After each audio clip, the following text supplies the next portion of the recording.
आयशा को पुरानी चीजों से अजीब सी मोहब्बत थी। जब भी वो अपने नाना के घर जाती, अलमारियों और संदूकचों की तलाशी इसका पसंदीदा मुशगला होता।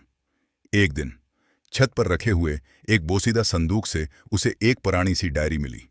सरूरक सादा था, न कोई नाम न तारीख, बस मोटे पीले पड़ चुके सफ़हात। आयशा ने दिन में डायरी खोली, मगर उसमें कुछ भी लिखा नहीं था।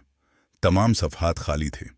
वो मायूस होकर डायरी बंद करने ही वाली थी कि उसकी दादी ने कहा, बेटा, ये डायरी रात को ही बोलती है।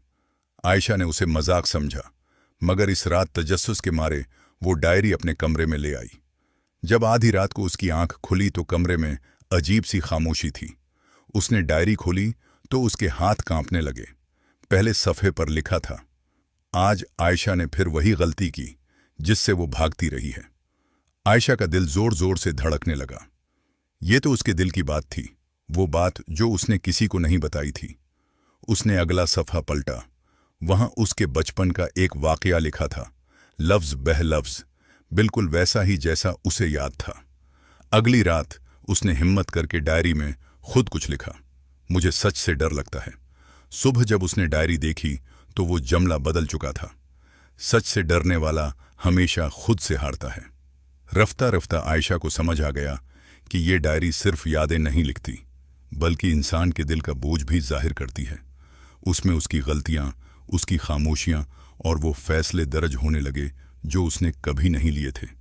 एक रात डायरी ने लिखा, आज फैसला न किया गया तो कल बहुत देर हो जाएगी। आयशा जान गई कि बात किस फैसले की है, अपनी जिंदगी, अपने ख्वाब और अपने खौफ का सामना करने की। उसने पहली बार खुद से सच बोला। अगली सुबह डायरी के तमाम सफ़हात फिर से खाली थे।